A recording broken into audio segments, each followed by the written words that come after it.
ایک وکیل صاحب کی نیک لوگوں سے نسبت ہوئی تو اللہ نے ان کی دل کو حالت کو بدلا، مگر یقین کیجئے کہ انہوں نے وکالت کا کام بھی جاری رکھا، اپنی زندگی کا رخ بھی بدلا۔ ان کی بیوی لیڈی ڈاکٹر تھی۔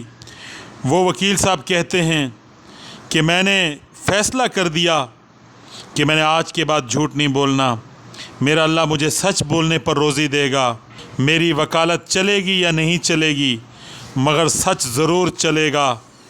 اب تو میں نے دل میں فیصلہ کر لیا۔ چنانچہ وکیل صاحب ایک دن دفتر آئے، کہنے لگے میں نے آج صرف وہ مقدمے لینے ہیں جو سچے ہوں گے۔ لوگوں سے کہہ دیا اگر آپ جھوٹے ہیں تو مجھے ابھی بتا دیں، ورنہ سماعت کے دوران اگر مجھے پتہ چل گیا تو میں آپ کی مخالفت کروں گا، اگر سچ ہوگا تو ڈٹ کر آپ کی حمایت کروں گا۔ لوگوں نے کہا اللہ کی پناہ۔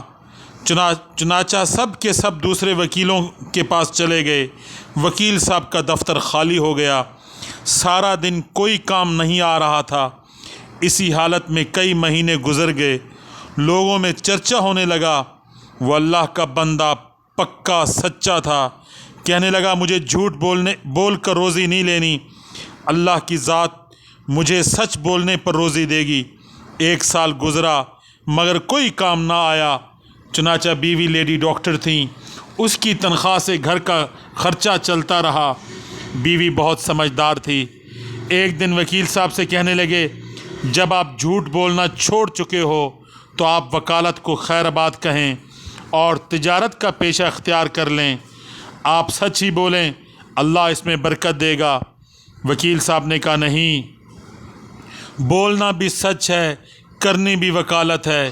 بیوی نے کہا اچھی بات ہے، میری دعائیں میرا تعاون آپ کے ساتھ ہے، اللہ آپ کو کامیاب فرمائے۔ وکیل صاحب 1 سال تک گھر سے دفتر آتے، سارا دن پنکھے کے نیچے بیٹھ کر اخبار پڑھتے، گھر واپس چلے آتے۔ ایک دفعہ ججوں کے سامنے تذکرہ ہو گیا، فلاں وکیل جھوٹے مقدمے نہیں لیتا، غربت برداشت کرتا ہے، کہتا ہے کہ مر جاؤں گا مگر سچ نہیں چھوڑوں گا۔ سب جج صاحبان اس بات سے بڑے متاثر ہوئے۔ وقت کے ساتھ ساتھ ان کی عزت لوگوں کے دلوں میں پیدا ہونے شروع ہو گئی۔ وہ کہنے لگے 1 سال امتحان کا تھا، دوسرا سال شروع ہوا۔ تبلیغی جماعت والے، تصوف اور سلوک والے، مدرسوں والے لوگوں نے سوچا کہ فلاں وکیل سچے مقدمے لیتا ہے، ہمارے مقدمے سچے ہیں، پیسہ ہمارے پلے نہیں، تھوڑا بہت دے دیں گے، ان کا بھی گزارا ہو جائے گا۔ چنانچہ وہ آنا شروع ہو گئے۔ جو بھی آتا سچا مقدمہ لے کر آتا۔ وکیل صاحب مقدمے لے کر عدالت میں چلے جاتے، ان کے حق میں فیصلہ ہو جاتا۔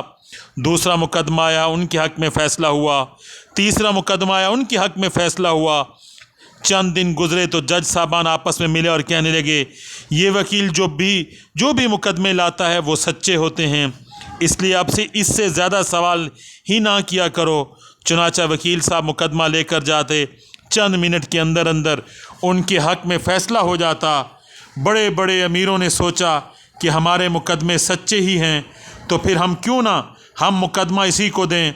چنانچہ جب وہ آنا شروع ہوئے تو پیسے زیادہ ملنا شروع ہو گئے۔ جب وکیل صاحب سچ بولتے رہے، جھوٹ سے بچتے رہے تو 1 مہینے کا 20,000 کمانے لگے۔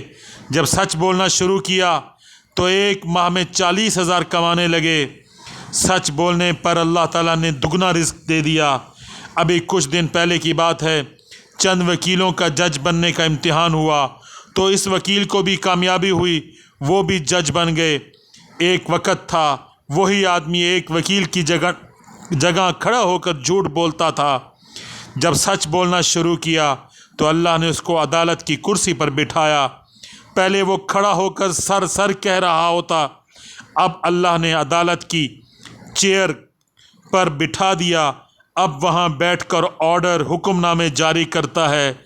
سچ ہے جو سچ بولے گا اللہ اسے فرش سے عرش تک بٹھا دے گا۔